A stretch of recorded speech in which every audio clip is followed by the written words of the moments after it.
Good morning बच्चों। Mother सुहाग की इस ऑनलाइन क्लास में आप सबका मैं सुनील कुमार स्वागत करता हूं।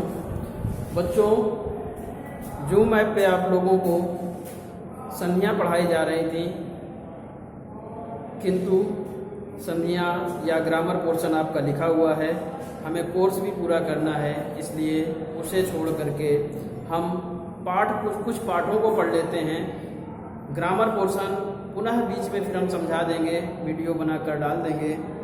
आज से हमें हिंदी गद्य में जो पाठ दिए गए हैं उन पाठों को पढ़ना है। उन पाठों के अंतर्गत आप लोगों को बताया गया है सबसे पहले कि आपका जो कोर्स है पिछले सालों की अपेक्षा 30% घटा दिया गया है, जिसमें कुछ चैप्टर आपके हट गए हैं। और पहला जो पाठ है आचार्य रामचंद्र शुक्ल जी का मित्रता, उस पाठ को जबकि रखा गया है।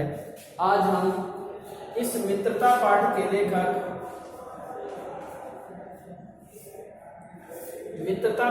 लेखक जो आचार्य रामचंद्र शुक्ल जी हैं उनका जीवन पढ़ेंगे। कौन है? आचार्य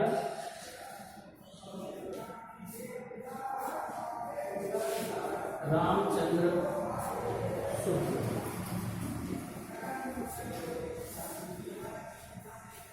बच्चों, करना क्या है कि जीवन परिचय आपका 3 नंबर का प्रश्न आता है। इस 3 नंबर के प्रश्न में लेखन शैली का सबसे महत्वपूर्ण योगदान रहता है। यदि लेखन शैली अच्छी है तभी 3 के 3 नंबर मिलते हैं, अदरवाइज हिंदी सब्जेक्ट में यहाँ पर नंबर कट जाते हैं। तो सबसे पहले उस लेखन शैली को सीख लीजिए ताकि हमारे नंबर ना कट पाए। करना क्या है, आज हम किस पर बात करने जा रहे हैं? जीवन परिचय के अंतर्गत आचार्य रामचंद्र शुक्ल जी के जीवन परिचय पर चर्चा करेंगे। तो लिखना कैसे ये हम आपको सिखा रहे हैं, सीखने का प्रयास करिएगा। सबसे ऊपर हमारी ये कॉपी है, कक्षा 9 में हमने आप लोगों को बता दिया था। गद्य का इतिहास जहाँ लिखा है वहाँ पर 6 पन्ने आप लोगों को टोटल स्पेस रखनी है। 2, 3, 4 पेज जो भी लिख गया है, लेकिन कम से कम 6 पन्ने पूरा गद्य का इतिहास रहेगा। उसके बाद यहाँ पर हेडिंग डालिएगा ऐसे आड़ी तिरछी, लेखकों का जीवन परिचय। फिर इस पेज से यहाँ हम ऊपर स्केच पेन से हेडिंग डालेंगे नंबर 1 आचार्य रामचंद्र शुक्ल जी का नाम डालेंगे। इसके बाद दूसरी एक हेडिंग स्केच से डालेंगे संक्षिप्त परिचय।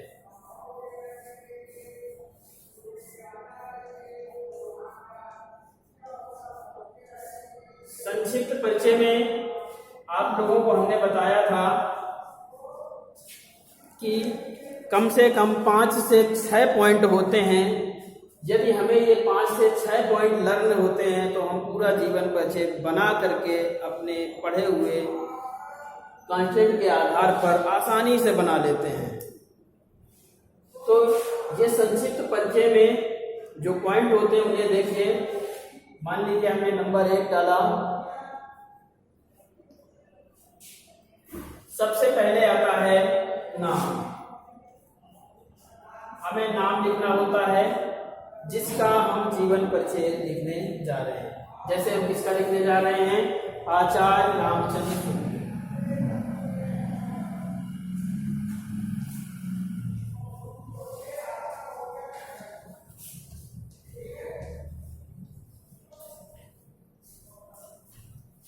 दूसरी हेडिंग आती है जन्म। तीसरी हेडिंग आते हैं मृत्यु।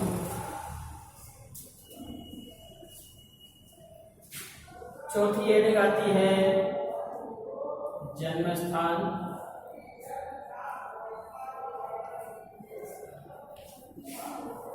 पांचवी हेडिंग आती है पिता का नाम।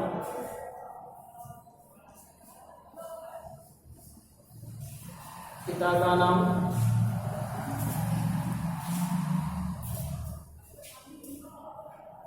अगली हेडिंग आती है माता का नाम, जबकि यहाँ पर माता का नाम न पता होने की वजह से हम इस हेडिंग को छोड़ देंगे। अब इसके बाद हम ये बताएंगे कि इन्होंने किसी युग पे कार्य किया है, कौन से युग से ये संबंधित थे, तो उसके लिए हेडिंग डाल देते हैं प्रवर्तक। किसी युग का क्या संचालन किया है? प्रवर्तक। फिर हेडिंग डाल देते हैं भाषा।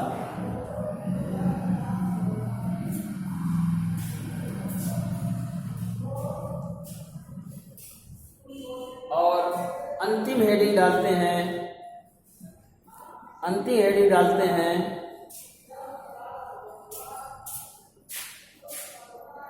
अंतिम हेडिंग आएगी आप लोगों की 8वीं रचनाएं।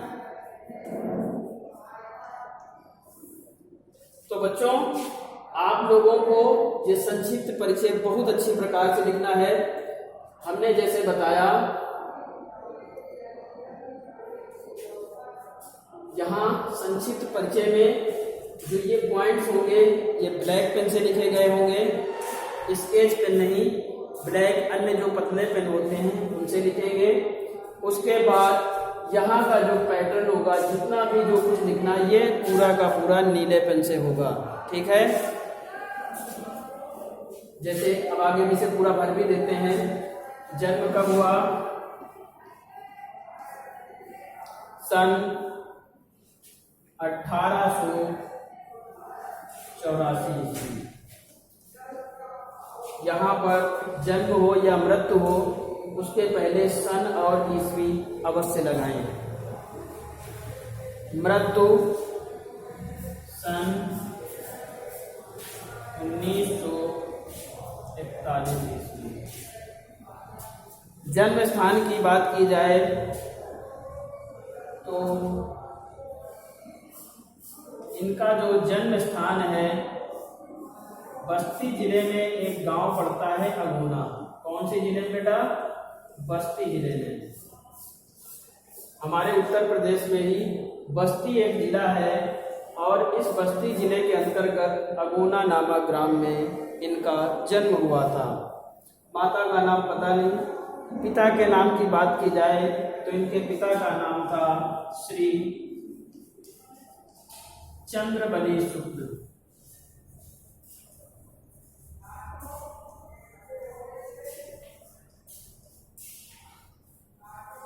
प्रवर्तक के अंतर्गत पूछा जाए तो ये शुक्ल युग से संबंधित थे,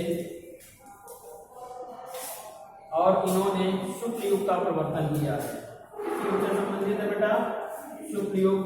भाषा शैली की बात की जाए तो इन्होंने खड़ी बोली में और भावात्मक शैली में अपनी रचनाओं का प्रयोग किया है, और इनकी रचनाओं के अंतर्गत चिंतामणि भाग 1 व 2, चिंतामणि भाग 1 व 2, विचार भी थी, हिंदी साहित्य का इतिहास आदि प्रमुख रचनाएं इन्होंने लिखी हैं। इसके बाद अब आप लोगों का ये जो संक्षिप्त परिचय है ये कंप्लीट होता है। इस संक्षिप्त परिचय को बढ़िया बॉक्स के अंदर बंद कर देंगे।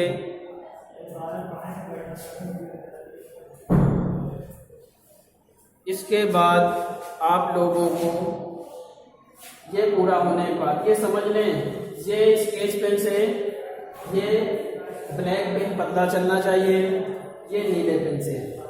इसके बाद अब आप लोग अगली हेडिंग डालेंगे, जैसा कि 9th में लिखाया गया था जीवन परिचय। वहाँ पर पूरा वृत्तांत हम बता देंगे। आचार्य रामचंद्र शुक्ल जी का जन्म सन 1884 ईस्वी में कहाँ हुआ था? बस्ती जिले के अगुना नामक ग्राम में हुआ था। इनके पिता का नाम चंद्रबली शुक्ल था, जो एक कानून गो के पद पर कार्यरत थे। किस पद पर? कानून गो के पद पर कार्यरत थे। तथा इनके जो इनकी जो शिक्षा है वह शुरुआत में उर्दू और फारसी भाषा में शुरू हुई, किंतु इनका हिंदी में